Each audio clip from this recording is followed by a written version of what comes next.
Assalamualaikum warahmatullahi wabarakatuh. Kembali lagi bersama saya Firman Ramdhani, psikolog di Mind and Brain Indonesia. Dan pada kesempatan kali ini masih dari lanjutan bedah bukunya Aaron Beck dengan judul Love is Never Enough. Ini sudah episode ketiga ya.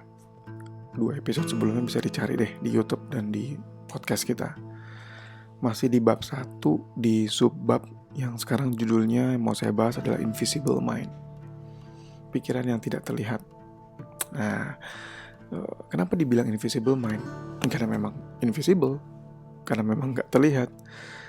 Dan masalahnya nih, karena kemarin kita udah bahas ya bahwa the state of mind, pikiran itu sangat krusial untuk dalam konteks relationship ya, karena kita perlu tahu apa yang ada di dalam pikiran pasangan kita. Masalahnya kita sering salah interpretasi, kita sering salah ngambil kesimpulan karena kita cuma mengandalkan indera kita dalam melihat. Kita cuma bisa melihat gesturnya, kita cuma bisa nangkep clue-clue dari ekspresi wajahnya, dari perilakunya, yang kadang-kadang nggak secara spesifik menunjukkan pikirannya dia tuh apa gitu. Ya misalnya dia senyum, kita lagi ngobrol gitu ya, kita lagi ajak ngobrol, dia senyum, kan belum tentu dia senyum karena dia suka gitu ya. Dia cemberut, belum tentu dia cemberut karena dia bete dengan obrolan kita gitu ya, karena mungkin ada hal lain. Masalahnya kita cenderung percaya kesimpulan yang kita ambil sebesar kita percaya apa yang kita observasi secara langsung. Jadi sederhananya ya kita akan langsung percaya banget tuh sama kesimpulan kita itu. Udah pasti dia mikirnya gini, udah pasti maksud dia gitu tuh ya. Padahal yang kita lihat cuma dari gesturnya, dari ekspresinya, dari perilakunya yang kadang-kadang tadi ya gak merepresentasikan pikirannya dia, the state of mind-nya dia. Memangnya penting gak sih untuk kita tahu apa yang ada di dalam pikiran pasangan kita? Jawabannya penting banget. Karena dengan kita tahu, kita jadi paham, kita jadi mengerti, understanding gitu ya. Kita punya understanding, pemahaman, pengertian terhadap maksud dia. Sehingga kita bisa tahu kapan kita harus maju, kapan kita harus mundur, apa yang harus kita lakukan. Dan itu sangat krusial untuk memunculkan sense of security, kok dari kata si buku ya. Rasa aman. Rasa aman maksudnya apa? Rasa aman, misalnya rasa aman secara psikologis bahwa pasangan kita itu menerima kita, mendukung kita, terima kita apa adanya gitu ya. Atau misalnya rasa aman finansial, bahwa pasangan kita tetap komitmen sama kita, utama yang udah nikah ya misalnya. Jadi kita gak perlu worry dengan finansial, rasa aman secara fisik mungkin, atau yang lainnya. Kita butuh rasa aman itu. Dan rasa aman itu kita dapat ketika kita mengerti dan paham apa yang ada di dalam pikiran si pasangan kita ini, maksudnya tuh di apa gitu ya. That's why kenapa dari buku dibilangnya kita tuh secara constantly mencari terus-menerus apa tuh yang di dalam pikiran pasangan kita. Bukan mencari ya, secara terus-menerus mind reading. Secara terus-menerus kita ngambil kesimpulan dari perilaku atau dari sikap, dari gesture, dari ekspresi pasangan kita. Karena memang kita tuh butuh sense of security, sense of understanding. Meskipun sebenarnya banyak kesalahan juga, karena ya tadi kita cuma mengandalkan yang terlihat aja, dan kita langsung saklek, langsung terkunci sama kesimpulan yang kita ambil dari yang terlihat. Padahal yang terlihat belum tentu merepresentasikan pikiran mereka. Meskipun sebenarnya kalau kita punya hubungan yang saling percaya, sebenarnya mudah aja. Misalnya tinggal tanya, kamu maksudnya apa sih? Yang kamu tuh kok cemberut? Boleh tahu nggak yang dalam pikiran kamu apa sekarang? Itu ideal banget ya. Kamu kayaknya nggak suka ya? Bener nggak sih? Kamu mikir gitu nggak sih? Wah, itu ideal banget. Nah, mungkin sesekali teman-teman yang denger ini mungkin boleh kali ya cross check sama pasangannya. Jadi kita punya asumsi apa, terus kita coba tanya yang gitu, mas atau dek, tergantung panggilannya. Kamu mikir ini nggak sih tadi misalnya? Nah, supaya kita tahu sebenarnya banyak nanti kita tuh misinterpretasi, banyak kita tuh misunderstanding, salah ngambil kesimpulan. Bagi yang belum pernah coba ya. Tapi jangan yang di situasi konflik yang berat ya, yang ringan-ringan aja dulu, supaya nggak malah makin runyam nantinya. Oke, kita lanjut ya. Nah, di buku juga dijelasin ada namanya faktor emotional state atau kondisi emosi kita. Jika kita berada pada kondisi emosi, misalnya sedih, cemburu, khawatir, marah, benci, kecewa, termasuk juga emosi yang happy atau excited ya, kita cenderung bias dalam interpretasi kita. Interpretasi kita cenderung akan terdistorsi. Disebut juga di buku The Invisible Reality. The invisible reality sangat bergantung dengan kondisi internal kita. Tadi ya, emosi tadi ya, ketakutan kita, ekspektasi kita sama dia, dibanding dengan evaluasi yang masuk akal dari perilaku pasangan kita. Jadi, kalau kita lagi sedih, kita lagi bete, baca WhatsApp dia yang cuma ya gitu, cuma oke, wah itu bisa, maksudnya kok gini ya gitu ya.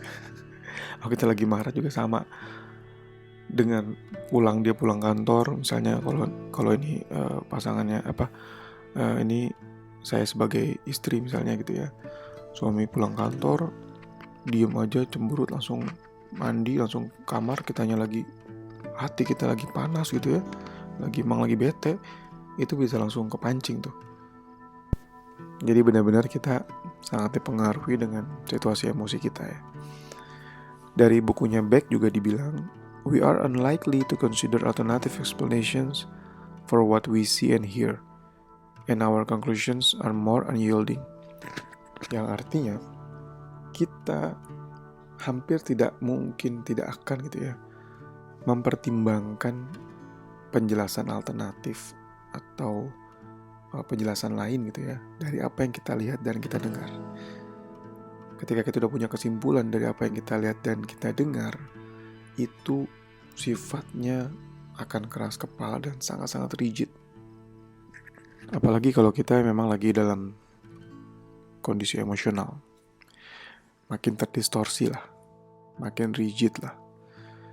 Dan pola-pola yang langsung ngambil kesimpulan atau jumping to conclusions ini sebenarnya terlihat juga di masalah-masalah klinis sebenarnya, seperti depresi atau gangguan cemas yang memang langsung ngambil kesimpulan juga, dengan sedikit clue langsung ngambil kesimpulan juga, yang sangat mengubah individu menjadi punya bias yang sangat negatif dan mudah sekali membentuk kesimpulan yang negatif juga dari situasi dengan cepat juga. Jadi sebenarnya mirip polanya dengan bagaimana pasangan saling berinteraksi, dengan bagaimana pola pikiran terdistorsi pada mereka yang punya gangguan-gangguan klinis ya, seperti depresi atau cemas. Nah, Beck juga nulis nih di bukunya, although such erroneous conclusions are based on fuzzy clues, they come to acquire the full force of truth, particularly when crucial relationship issues such as acceptance and rejections are involved. What begins as an inference becomes a fact just as real as the original observation. Sorry deh kalau bahasa Inggrisnya belepetan nih, maklum. Sunda English.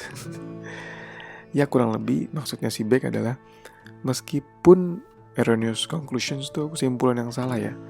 Kesimpulan yang salah berdasarkan fuzzy clues. Fuzzy itu kabur ya, atau samar, atau ya gak jelas lah. Dari clue-clue yang samar atau kabur atau gak jelas, kita cenderung menganggap itu sebagai full force of truth. Jadi kebenaran yang full force, yang beneran, yang 100% gitu ya. Utamanya kalau kita punya masalah-masalah yang krusial dalam relationship, isu-isu yang krusial gitu, misalnya acceptance and rejections, penerimaan dan penolakan. Ketika ada isu itu membuat kita jadi semakin mudah sekali ngambil kesimpulan yang salah. Apa yang bermula dari sebuah kesimpulan itu bisa jadi sebuah fakta. Kan beda ya. Kesimpulan kan bisa jadi subjektif, tapi kita akan menganggap itu sebagai fakta yang faktual, yang real, yang nyata gitu. Yang akhirnya membuat kita jadi emosional kalau kesimpulan yang kita ambil itu cenderung negatif. Nah, di buku dikasih contoh nih, si pikirannya Louis. Ketika dia punya pikiran negatif, yang kesimpulan yang tadi ya, langsung ngambil kesimpulan aja, dan itu sifatnya secara bertahap snowballing. Jadi kayak lama-lama makin gede, lama-lama makin gede, lama-lama makin berat. Contoh nih, pertamanya dia ngeliat suaminya diem. Ketika diajak ngobrol, dia langsung berpikir, why is he silent? Kenapa dia diem aja? Terus dia mikir lagi, kayaknya dia marah deh sama gue. Terus ketika digali lagi, kayaknya gue ngelakuin sesuatu deh yang bikin dia kesel. He will continue to be angry at me. Kayak dia akan marah lagi deh, akan terus marah deh sama gue. He is always angry at me. Dia emang kayaknya selalu marah deh sama gue. I always offend people. Kayak gue selalu bikin orang itu gak seneng deh. Kayaknya gak akan ada orang yang suka sama gue deh.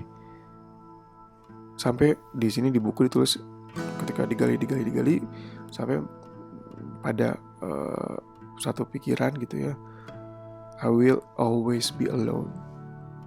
Cuma dari clue yang diambil yang tadi ya, yang samar, yang gak jelas. Ketika dia ngajak ngobrol suaminya diem aja. Memang menurut si Beck ya, mudah sekali kita itu punya misinterpretasi karena memang kita punya interpersonal coding system sendiri. Yang memang interpersonal coding system itu berkembang dari awal-awal kehidupan kita. Gimana kita memperhatikan ada suara, ekspresi wajah, sikap, perilaku, gestur tubuh orang-orang di sekitar kita. Waktu kita lahir gitu ya, nggak lahir juga sih ya, pokoknya selama kita berkembang gitu ya, kita melihat tuh dari berbagai konteks, dari berbagai situasi, observasi kita terhadap orang tua kita, orang-orang sekitar kita, bahwa ya kalau sikap gini maksudnya gini, ekspresi gini pasti maksudnya gini, gestur gini maksudnya begini. Akhirnya kita punya deh yang disebut Beck di bukunya Interpersonal Coding System. Tujuannya apa? Sekali lagi memang supaya kita merasa lebih aman. Sebelumnya kita udah bahas tadi di awal sesi ini ya. Tapi kalau di Beck juga ditulis lagi tuh, we feel more secure ketika kita tahu, when we believe we know other people's motives and feeling about us. Ketika kita tahu motif orang atau perasaan orang terhadap kita lebih merasa lebih aman. Meskipun sebenarnya kita cuma ngambil itu dari kesimpulan-kesimpulan yang sifatnya tadi ya, permukaan aja, dari perilaku, dari gestur, dari ekspresi, bukan dari pikirannya, karena yang paling penting itu pikirannya. Lalu di buku juga ditulis keuntungan yang paling besar ketika kita punya coding system itu kita bisa memberikan immediate explanations terhadap situasi di sekitar kita, terhadap ekspresi, terhadap perilaku, sikap orang di sekitar kita. Kita cepat tuh langsung punya penjelasan yang segera. Kerugiannya itu ya karena cepat, resikonya ya mudah salah. Misalnya ya kita lagi ngobrol terus dia senderan, bisa jadi karena dia punya low back pain gitu misalnya, atau misalnya kita lagi ngobrol dia nguap gitu ya, bukan berarti dia nggak tertarik, bisa jadi dia karena habis begadang gitu ya, artinya bisa jadi kita salah lah. Dan memang yang disebut tadi gesture, sikap, ekspresi, nada itu sebenarnya kan simbol-simbol atau sinyal-sinyal, sign and symbol lah yang disebut di back nih. Nanti kita bahas lebih detail di episode lainnya ya. Itu butuh sign and symbols is not a real thing menurut Beck. Itu perlu ditranslasikan. Nah, yang mentranslasikan adalah coding system kita, interpersonal coding system kita. Yang kadang-kadang kalau itu nggak ajak, coding system kita nggak ajak, terdistorsi, mungkin error atau gimana gitu ya, ada bugs-nya, kita bisa salah baca sinyal tuh, salah menginterpretasi. Dan menarik ya nih, in close relationship, dalam hubungan yang dekat gitu ya, mungkin kayak suami istri gitu, atau ayah anak gitu, orang tua sama anak kita justru lebih kaku dan less fleksibel dalam menggunakan coding system kita. The more intense a relationship, the greater the possibility of misunderstanding. Jadi semakin erat, semakin intens hubungan itu, semakin besar kemungkinan misunderstanding-nya. Karena coding system kita, interpersonal coding system kita cenderung lebih kaku dan lebih susah fleksibel.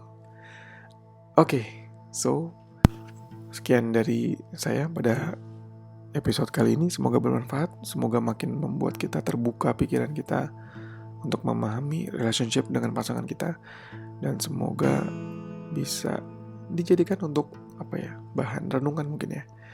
Terima kasih, jangan lupa like, comment, dan subscribe, dan juga di-share sebanyak-banyaknya. Semoga bermanfaat. Sampai ketemu di episode berikutnya. Wassalamualaikum warahmatullahi wabarakatuh.